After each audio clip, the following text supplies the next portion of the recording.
aja ñu ngi jégalu ci dog-dog bi courant moo coupé Moustapha yaa ngi woon ci ki nga xamante ni mooy Marine Le Pen bi nga xamante ni moom le président Macky Sall recevoir fan xam nga Aminata Touré dafa wax ne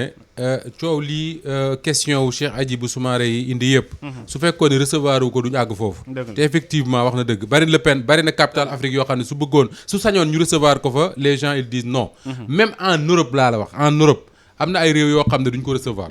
mais quand cela ne tienne audience bi am na ñu ne am na ku laaj ndax am na xaalis buñ ko jox wala déet comme dit Georges tontu bi moom moo doon joxe nañ ko wala joxuñu ko mais Pape xam man lan moo ma rassuré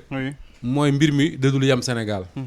mbir mi ni ñu waxtaane du yam Sénégal ku weddi nga laaj France ba Sarkozy gagné élection yi ba nekk président magistrat yi dañoo jóg enquêter pour xool kan moo financé la campagne de Sarkozy ci lañ gisee ne la campagne de Sarkozy effectivement Libye bu Kadhafi moo ko financé am na ñun ci jàpp d'ailleurs jaar leen ci yoon ce que je veux dire par là mooy tey suba am na ku ma koy wax mu ne ma est-ce que le parquet financier de Paris du tijji enquête ci mbir ma ne ko je n'en sais rien mais ce que je sais moom mooy magistrat yi tubaab yi bokku ñoo magistrat yi yeewoo Ndakaaru gii ñoom du ñu xaar ku leen jox ne leen def leen ak bu leen def ils vont faire leur travail te Marine Le Pen ci boppam elle sera interpellée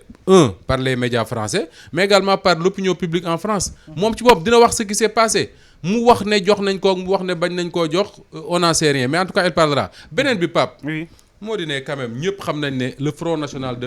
le nu mu tudd léegi RN le rassemblement national front national tuddoon temps papa mu doon papam tuddee ko RN le RN là ñëpp xam nañ ne ci ay problèmes financiers la nekk ñëpp ko xam le RN la Macron wax na fii nu mu tudd Marine Le Pen ne ko bi ngay campagne da nga dem ci benn banque russe ñu lebal la xaalis boobu fay nañ ko fayuñu ko je n'en sais rien du tout mais en tout cas c'est des questions qui nous interpellent parce que nag réew mu Sénégal mii ñun dañoo tal leneen ñu ngi wax sax gumba tal leneen lu tëbi kàmb tal nañ leneen yu defi di lijjanti waa France ni ñuy politique ak yooyu et loolu les questions de Hadjibou Soumaré je crois que loolu mooy intérêt bi mais je ne vois pas la pertinence de l'appeler pour wax ko lu tax mu laaj Mame Birame pertinence su convoquer Hadjibou Soumaré tout simplement parce que dafa poser ay questions est-ce que sax du ñu yokk voilà du ñu gën a jox mbir yi benn ampleur parce que déjà ñeneen ñi nga xamante ni yëguñu woon ni Hadjibou Soumaré posé na ay questions dinañ dem découvrir questions te boo moytu aussi ñoom dinañ samp laaj yi partager aussi ces mêmes inquiétudes. waaw mën na nekk mais man dossier Hadjibou Soumaré bi defe naa ne tey laa ci doog a wax mais bokkuma ci ak ñu bëri gis-gis. pour plusieurs raisons déjà. ci Hadjibou Soumaré ci boppam. dama xool. tout à l'heure avant may ñëw parce que dafa am texte bu ma bindoon en 2018 ab chronique bu ma tuddee woon Hadjibou Soumaré le temps d'une soirée ma di ko liiraat pour gën a mën a comprendre li xew nii ba may bind Hadjibou Soumaré le temps d'une soirée li ma jàppoon mooy que c'était au lendemain bu mu defee grand rassemblement bu amoon grand théâtre déclaré woon sa candidature ma ne Hadjibou Soumaré mii di préparer pour dem élection nekkul ne dafa am ay ambition politique moom moo tax mu dugg ci parce que soo fàttali ko Hadjibou Soumaré maa ngi koy préciser sànq Georges mu ngi nekk premier ministre 19 juin 2007 ci ban contexte lañ ko fale woon premier ministre maanaam Macky Sall dafa nekk directeur campagne maître Abdoulaye Wade ñu réélire ko mu def nekkaat directeur de campagne am mu dem élection législative opposition bi boycotté ko ñu gagné ko ak une écrasante majorité bi loolu amee le président Macky Sall mi fi nekk président léegi dem automatiquement à l'Assemblée nationale pour wuutu ko le président Abdoulaye Wade indi Hadjibou Soumaré. Pourquoi le choix de Hadjibou Soumaré parce que instant yooyu noonu ñu bëri ñu ngi doon xalaat kan mooy succéder à maître Abdoulaye Wade puisque Macky Sall dem na. léegi ñu ne poste premier ministre moom d'habitude soo ko falee nit ku nekk ab politicien rek day jàpp ne xëy na président bi di doog a am ñaari mandat am te xalaatul la def beneen mandat kooku moo koy wuutu pour couper court à tout ça Abdoulaye Wade indi leen benn technocrate boo xamante ne nii waxul dara ci waxu politique. parce que Hadjibou Soumaré c'est ça son profil ENAM la jàngee ñëw dugg ci administration mosul dugg ci affaire politique ba biñ koy xëcc en 2007 pour mu nekk premier ministre. Bien vrai que avant boobu nekkoon na ministre ci gouvernement bi. Donc bu mu toogee 2007 boobu ba ñu def élection 2009 élection 2009 boobu coalition présidentielle bi ñu gagné leen dans beaucoup de régions surtout à Dakar. nga xamante ni Karim Wade moo nekkoon candidat pour nekk maire bi biñ leen dóoree Abdoulaye Wade il a compris que le technocrate là mënul continuer ci la ko fa jëlee en 2009. indil ñu Souleymane Ndéné Ndiaye. depuis 2009 boobu kenn déggaatul Hadjibou Soumaré kenn déggaatu ko ba 2016 bu mu demee commission de l'UEMOA ñu jékki-jékki ñu dégg ñu ne démissionné na pour convenance personnelle. yaakaar naa ne sax depuis boobu la ñu perte commission boobu nga xamante ne nii dañ ne woon sénégalais moo koy jiite. 2016 boobu ba mu démissionné kenn déggaatu ko ba 2018 mu ñëw di bokk ci élection yi. di waaj pour bokk élection 2019 yi maa ngi posé question sax à un moment donné. ne est-ce que Hadjibou Soumaré joxul parrainage yi mu jotoon na dajale à maître Madické Niang parce que rôle bi Madické Niang joué ci élection présidentielle 2019 boobu Hadjibou Soumaré moo ko waroon a joué pour dire tout simplement que lii nii pour man c'est une diversion loolu bu nekkee sur la personne de Hadjibou Soumaré sur le fond man gëw ma ne Hadjibou Soumaré lu mu wax même si c'est une question que am na la moindre pertinence man mënuma expliquer lu mën a tax Macky Sall di yëkkati xaalis bu toll noonu en milliards di ko jox Marine Le Pen balaa ma koo gëm de il faut que du côté de la France ay enquête Moustapha mu ngi naan parquet financier wala Marine Le Pen ci boppam confirmer information boobu man ma koy doog a gëm donc pour man lii nii yëpp c'est une diversion pour préparer Hadjibou Soumaré aux échéances électorales yi ñëw xam nga Georges nee na Hadjibou kenn mosu koo xamee wax ju ñaaw et tout ça c'est vrai kenn xameewu ko woon technocrate bu jub xoj lañ ko jàppee woon donc bu demee nag bay yëkkati accusation yu toll nii di wax wax yu demee nii pour man quelque part bu nekkee yar ak teggin biñ ko xamee mosu koo permettre nit ñi xam ko xëy na bii part technique am mooy Macky Sall mi nga xamante ni tey impopulaire na ba sénégalais yi moom boo ko attaqué sax ñu ne waajoojoo baax xëy na jàpp na ne c'est le meilleur moyen pour que candidature bi ñuy waaj a posé sénégalais yi jox ko une certaine crédibilité man de noonu laa ko jàngee. Georges da ngay partagé jàngat bi Mame Birame Wathie def. non boobu mënuma ko partagé. pourquoi Mame Birame kay lu mu wax moom mënuma ko partagé. non parce que aussi xam nga lu tax loolu ce serait un couteau à double tranchant parce que Hadjibou Soumaré aussi il a un avenir politique te politique boo si duggee moom surtout les premiers pas dañu am solo maanaam mënoo dugg rek ñu xamee le scandale boo xam ne surtout sa kaddu la sa kaddu boobu dootul am njëriñ parce que nit ñi tamit bëgg nañu wala ñoo xam ne dañ lay topp dañ lay suivre dañ lay déglu bëgg nañ boo waxee ñu ne kii de lu mu waxoon yëpp gis nañ ko ça c'est très important pour un homme politique parce que mënoo dugg rek comme ça di sànni di wax ay waxu sànni suba ñu jàppale nga dem baalu ji. Hadjibou Soumaré c'est un homme politique de circonstance. d'accord ba tey baax na mais imagine que tey mu dem fële ci sûreté urbaine ñu laaj ko li ngay wax foo ko teg mu ne baal leen ma. dama doon waxantu rek. kon kooku lu muy wax waa koñ ba ni booy di wax. boobu kay jarul muy entraîne na delluwaat fu mu nekkoon. voilà kon boobu lu muy wax waa koñ balaa wax day delloo ju fële. ouais c'est ça. ensuite. ki mu concerné. parce que cité wu ko sax. Hadjibou Soumaré n'a pas cité Marine Le Pen nommément allusion rek la def. dafa ne une personnalité française. Oui. alors personnalité française boobu tamit moom war na seetal boppam parce que c'est pas n'importe qui bon c'est-à-dire même Hadjibou moom bu ko cité wul nommément boo gisee ne lettre bi chuté nga xam ne lettre ouverte nu mu chuté nga xam ne moom la. te moom si boppam yaakaar naa au-delà du parquet financier de Paris comme ni ko Moustapha di wax. il y a aussi la presse française qui risque de s'emparer de ce dossier-là. C'est vrai. tegal ko woo ko ne ko saay yow li ngay wax foog nga seetal sa bopp. parce que ni Sénégal loi d'ailleurs la loi sénégalaise qui interdit qu'un parti politique soit financé respectable moo fa am kenn du la woo parce que tu as posé une question. waaw loolu Sénégal la mën a am. non maa ngi ma daane rek ma rek ma expliquer dama ne. non sur ce côté là c'est pas parce que Sénégal mais la presse sénégalaise la presse étrangère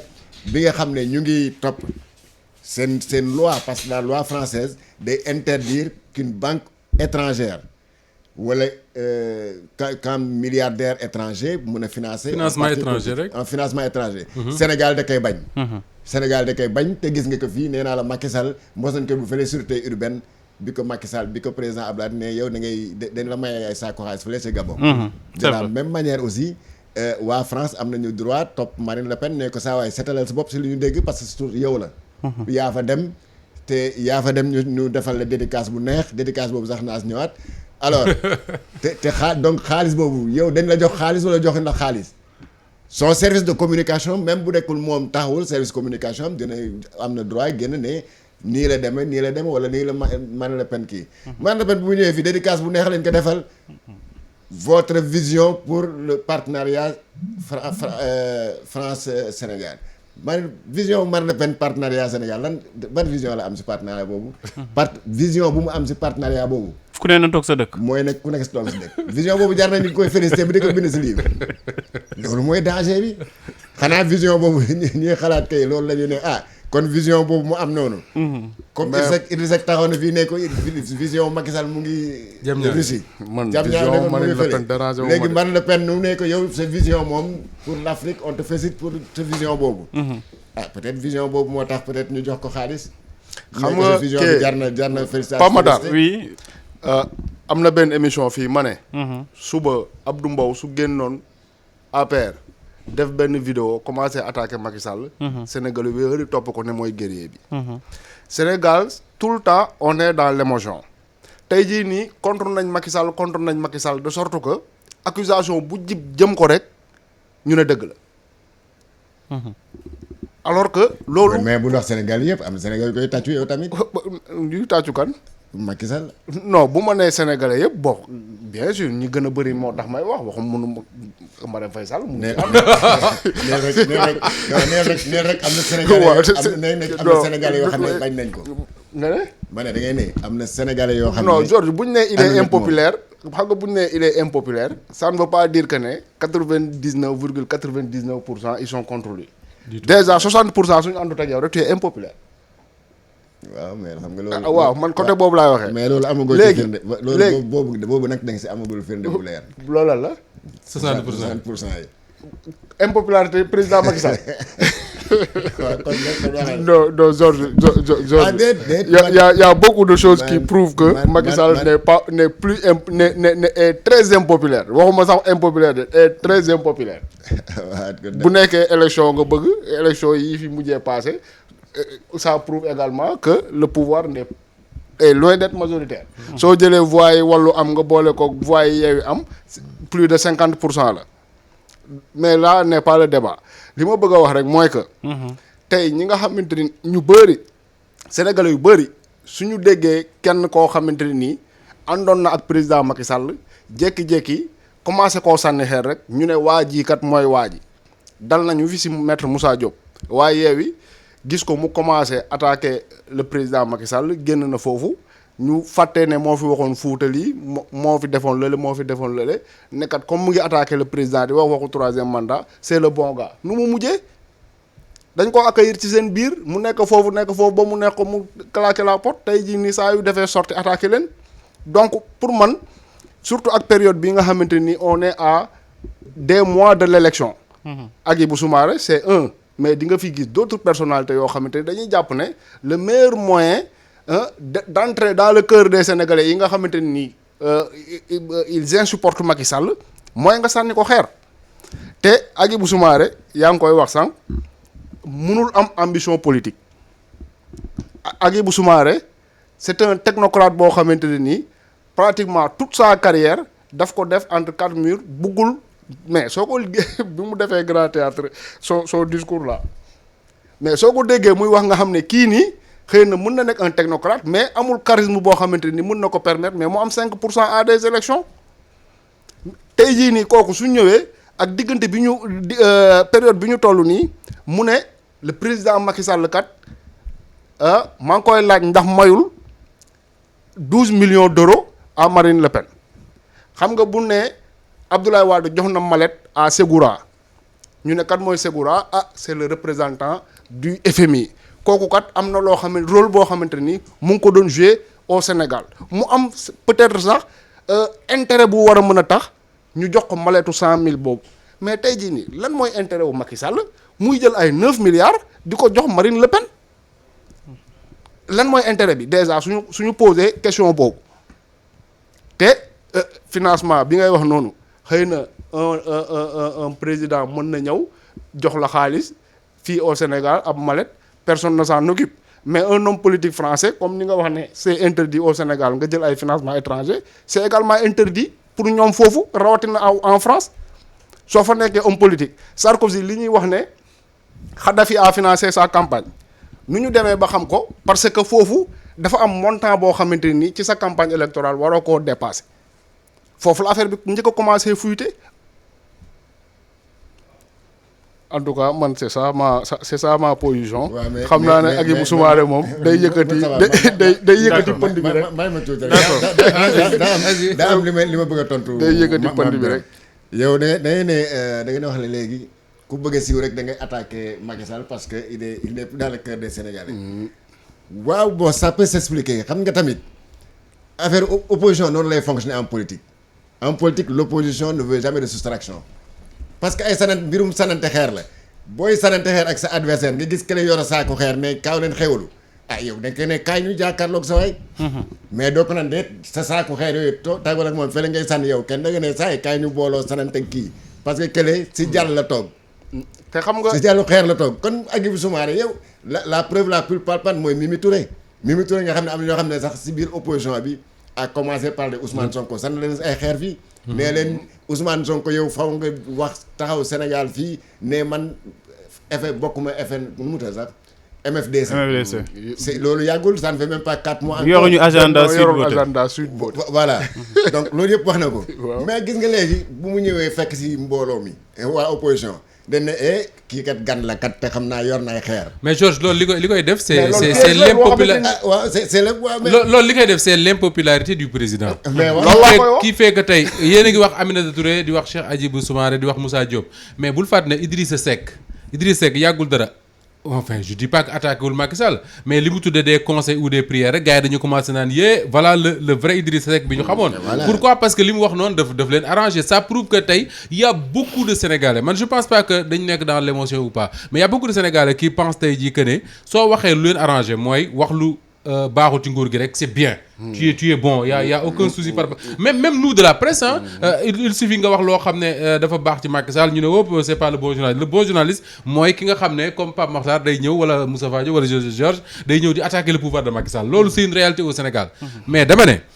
faut pas qu'on croie également que ni parce que Marine Le Pen France la jógee y a pas de raison pour di ko jox xaalis man damay dem ci principe bu yomb. Il y a beaucoup d'hommes politiques africains, astafurlah français, yoo xam ne ils font le tour des capitales africaines gars yi di leen may xaalis loolu c'est une réalité en Afrique.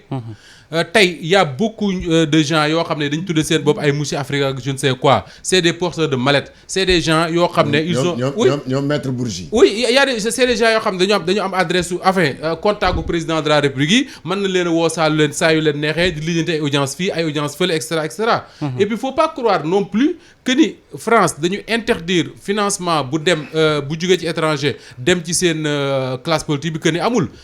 mais y a tellement d'hommes politiques français yoo xam ne ils ont été poursuivis par des magistrats pour des questions comme ça. Robert Bourgi kay nee na Omar Bongo ay jémbe la naan def ay xaalis. exactement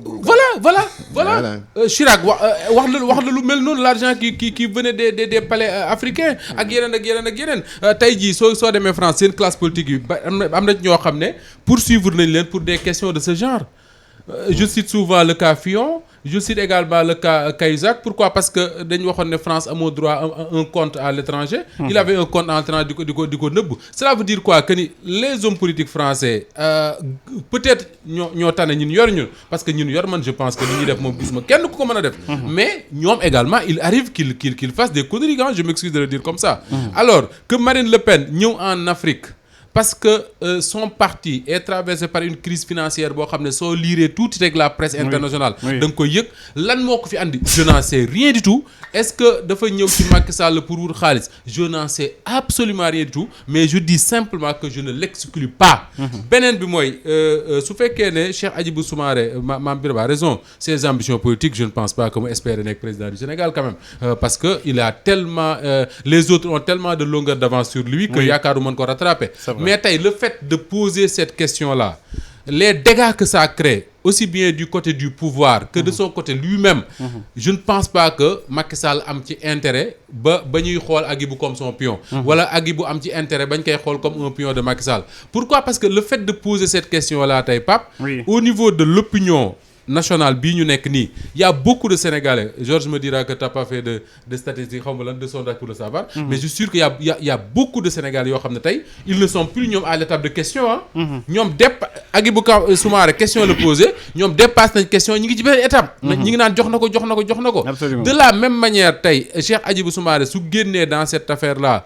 def comme on dit la amende honorable ne non dama juum wala j'ai été induit en erreur et cetera ça veut dire que ni moom le peu de sympathie bi ñu amoon ci moom perte na ko définitivement donc je ne vois pas quel intérêt il a